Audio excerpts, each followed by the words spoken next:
중상시 건석을 보십시오. 서원 팔교의 수천을 거느려도 아무런 의심을 받지 않고 갖은 탐욕을 다 부려도 누구도 거역하지 못하는데 형님은 실속 없는 교유만으로도 세상의 온갖 의심을 다 받고 있지 않습니까? 혈기가 지나치고 안목이 짧아 평소 경계하던 아우 원술이었지만 그 말에는 일리가 있었다. 거기다가 때맞추어 하진의 부름이 있었을 때 원술의 충고는 한층 설득력이 있었다. 하진의 출신이 비록 미천하나 황후의 오라버니이니 당금 황관의 바로를 억누를 수 있는 외척으로는 가장 힘이 있다 할 수 있습니다. 교이라도 주거든 받으십시오. 우선 세상 사람들의 의심을 면할 뿐만 아니라 잘 조련된 600의 사조를 거느리게 되는 자리입니다. 거기다가 저도 있지 않습니까? 지금은 할 일 없는 낭중에 지나지 않지만 머지않아 저도 쓰이게 될 것입니다. 그러면서 원술은 의미심장한 미소와 함께 자신의 칼자루를 툭툭 쳐보였다. 몇 해 어지러운 조정에서 벼슬살이를 하는 동안에 순진한 협기 대신으로 터득한 요령임에 분명했다. 원소도 그런 그의 뜻을 짐작하자 슬며시 마음이 움직였다. 거기다가 세상의 의심에도 어지간히 시달려온 터라 마지못해 월기교의로 하진의 막하에 든 것이었다. 원래 낙양을 지키는 군대로는 남북 양군이 있었다. 남군은 위위가 통솔하며 궁궐을 지키는 것이 주된 임무였다. 위위 밑에는 위랑이 있어 각 전을 지켰는데 황제가 가장 신이 많은 친위대로서 위사는 대개 복록 2,000석 이상의 대관이나 군공이 높은 양가의 자제 또는 효렴에 뽑힌이나 부호의 자제들이었다. 그 중에서도 특히 황제의 수레를 호위하는 부대는 우림군이라 불리며 남군의 꽃이라 할 수 있었다. 북군은 도성을 수비하고 치안을 유지하는 것을 임무로 삼았다. 한초에는 집금호 밑에 8교위를 두어 통솔했으나 후안에 들어서는 5교위와 성문교위로 나누어 통솔했다. 5교위는 둔기, 월기, 보병, 장수, 사성 등이었고 각기 700이 넘는 사조를 거느렸다. 그런데 후한 말에 이르러 황관들의 세력이 커지면서 황관들은 차차 자기들을 지켜줄 무력이 필요했다. 남북군은 모두 외정의 대신들 아래 있어 천자를 끼고 있는 것만으로는 자신들의 신변이 안전할 수 없었던 까닭이었다. 이에 궁성 수비의 명목으로 새로이 만든 것이 서원팔교위였다. 상궁교위, 중궁교위, 하궁교위, 정궁교위, 좌궁교위, 우궁교위 등 8부로 그 당시에는 중상시 건석이 그들을 통솔했다. 득세를 하고 있는 황관들의 친위대 격이니만큼 전에 있던 남북군과는 비할 수도 없을 만큼 세력이 커져 나중에 이들을 진압하기 위해서는 지방의 군벌들을 불러들이지 않으면 안 될 정도까지 되었다. 원소가 황건적 토벌의 출진 명령을 받은 것은 바로 그 북군의 월기교위로 다시 벼슬길에 나간 지 얼마 되지 않아서였다. 그러나 자신이 당연히 선봉으로 청거되지 못하고 남을 대신해 들게 되었다는 소식을 듣자 원소는 크게 자존심이 상했다. 비록 황관 집안 출신이라 해도 조조는 전부터 그 재능을 아는 친구 사이니 또 그렇다 쳐도 송견이나 공손찬 따위보다 뒤로 밀렸다는 것은 견딜 수가 없었다. 물론 원소도 송견이나 공손찬을 전혀 모르는 것은 아니었다. 송견에 대해서는 회계 허창의 난 때부터 그 이름을 들어왔고 공손찬 또한 근년에 들어와서는 낯선 이름이 아니었다. 공손찬이 처음 조정에 알려진 것은 요동속국의 장사가 된 뒤의 일이었다. 노식의 문화를 떠나 요서로 돌아간 공손찬은 이듬해 효렴에 청거되어 난관이 되었다가 곧 요동속국의 장사를 제수받았다. 당시 요동은 장성 밖의 변방으로 오한과 선비 그리고 고구려 사이에 끼인 외로운 섬과도 같은 땅이었다. 웬만한 사람이면 겁부터 먼저 먹을 위험한 자리로 불과 수십 기만을 거느리고 장성을 나가 오랑캐가 출몰하는 땅 200리를 지나야 하는 부임길부터가 목숨을 건 험로였다. 그러나 공손찬은 조금도 두려운 기색 없이 떠났다. 과연 요새를 나간 지 100리도 안 되어 수백 기의 선비족 기마대가 공격을 해왔다. 공손찬은 일단 부근의 빈 정자로 종자들을 물린 뒤 분연히 말했다. 이제 우리가 달려나가 적을 치지 않고 여기서 기다린다면 다만 죽음이 있을 뿐이다. 그리고 스스로 창을 잡고 칼을 휘두르며 말을 달려나가. 선비족 수십 명을 베어 죽이니 그 종자들도 함께 따라 죽기로 싸웠다. 이에 놀라 달아난 선비족은 그 뒤로는 공손찬을 두려워하여 다시는 변방을 노략질하지 않았다. 그 뒤 공손찬은 잠시 탁현의 현령이 되어 유비의 뒤를 봐준 적이 있으나 양주에서도 도적이 일어나자 도독이 되어 유주의 기마대 3천을 이끌고 그를 진압하러 떠났다. 이때 도적들은 요서 오한을 부추겨 개를 빼앗고 오북평 및 요서의 속국들과 여러 현을 소란케 하고 있었는데 공손찬은 그 토벌에 공이 있어 다시 기도 위로 오른 뒤 아직 완전히 진정되지 않아 변방에 머무르고 있었다. 강남에서 손견이 거둔 성과를 훨씬 뛰어넘는 그의 전공이었다. 훗날 그를 북방의 강자로 군림할 수 있게 하는 기반을 그때 이미 다져가고 있었던 것이다. 그러나 원소에게는 손견도 공손찬도 출신이 미천하고 무식한 촌뜨기에 지나지 않았다.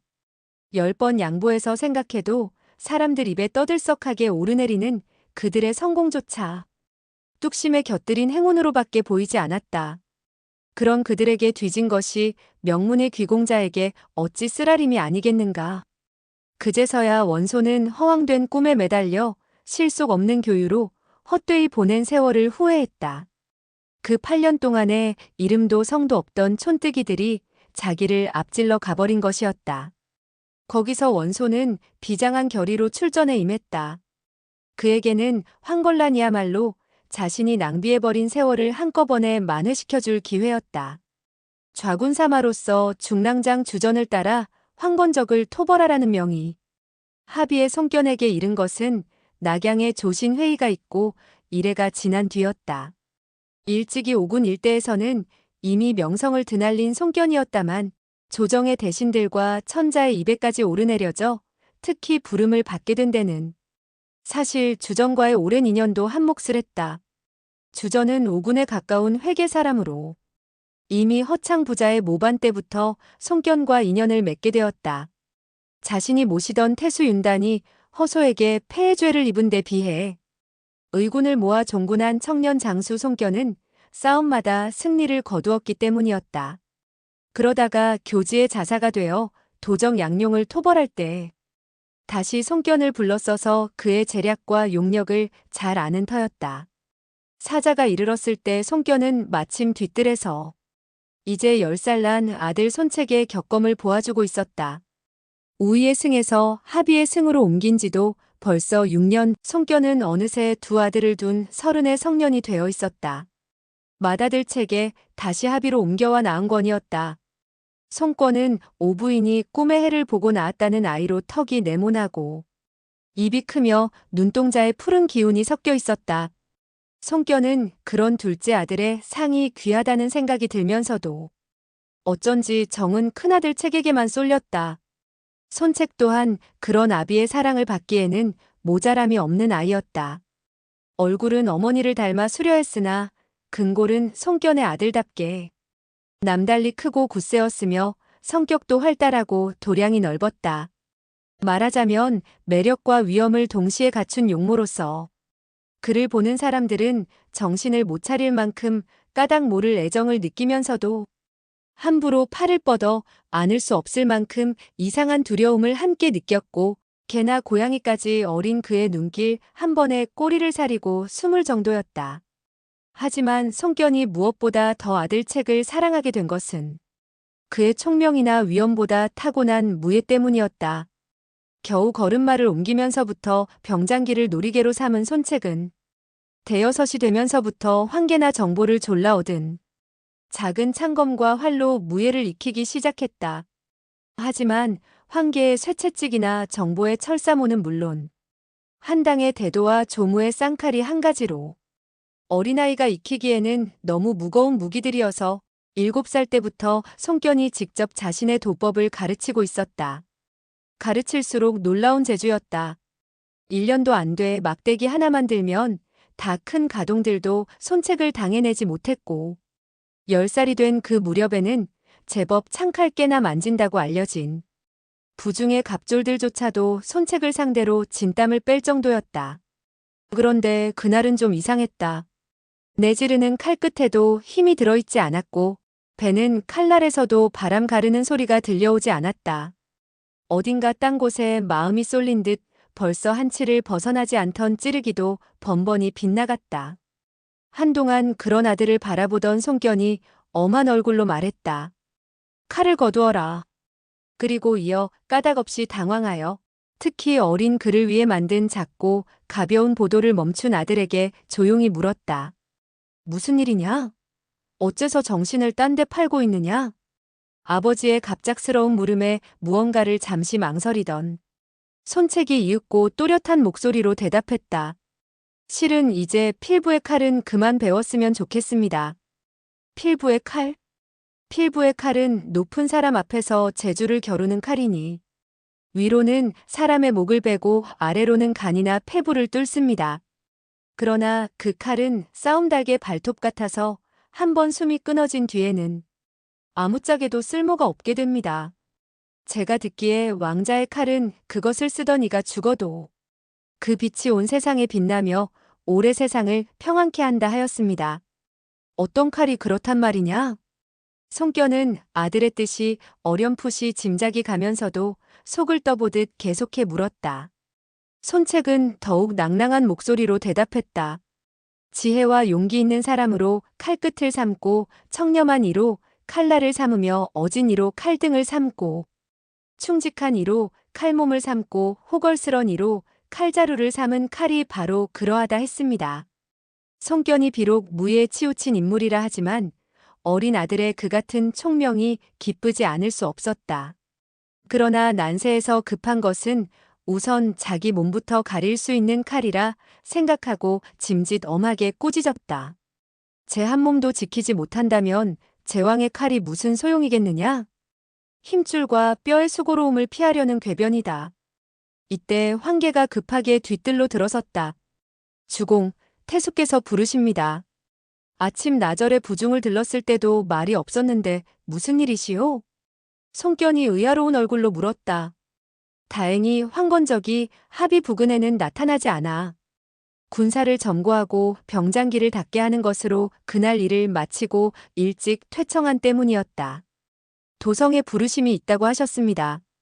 황계는 평소와 변함없는 목소리로 대답했다. 도성에 부르심이라니? 좌군사마로 황건적 토벌의 선봉이 되시라는 제명이라고 합니다.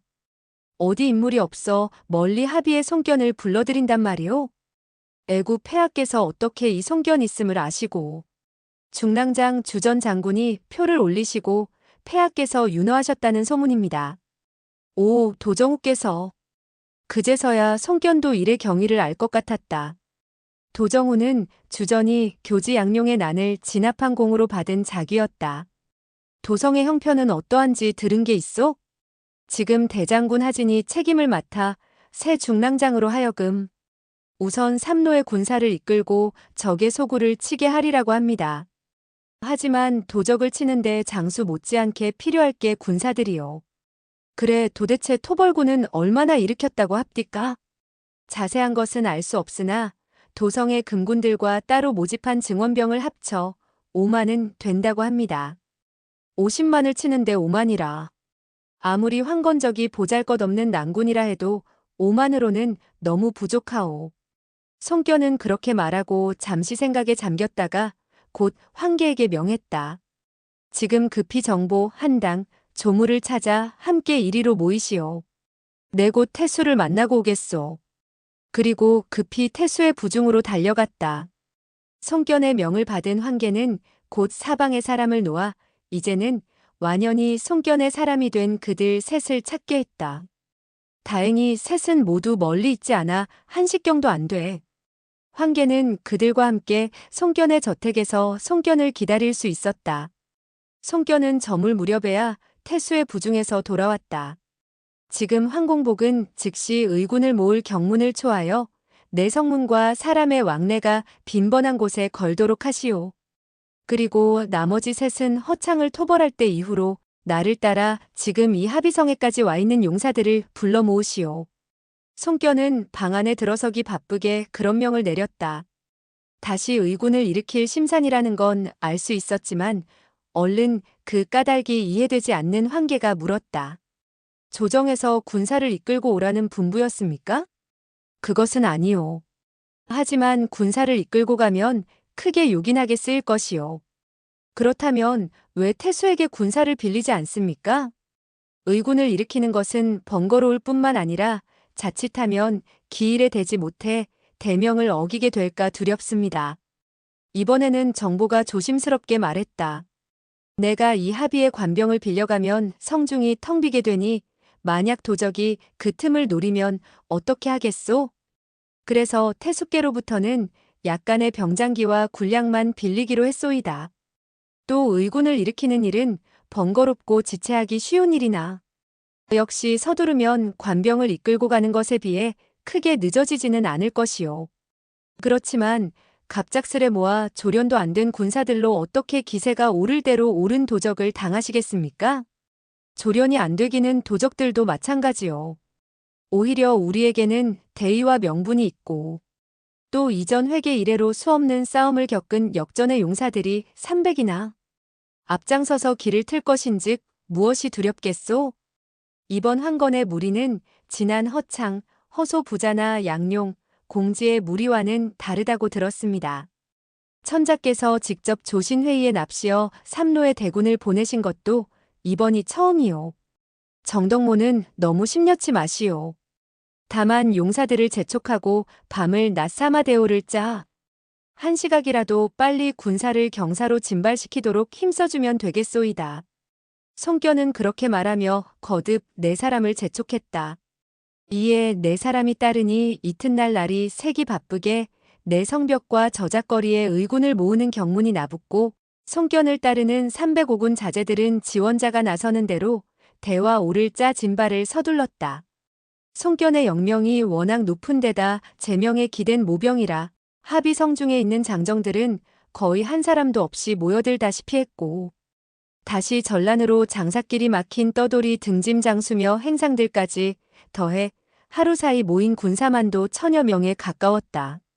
거기다가 소문을 듣고 보내온 사회 일대의 정병 500여 명이 이르니 송견은 명을 받은 지 사흘 만에 의군 1000여 명을 이끌고 주전의 군을 향해 떠날 수가 있었다. 급작스레 모은 군사라 하나 이미 송견을 따라 여러 번 전장을 누빈 오군 자제들로 골격을 이룬 데다 사회의 정병과 태수가 대준 병장기와 군량이 더해 그 어떤 관군에도 뒤지지 않을 만큼 정예한 의군이었다.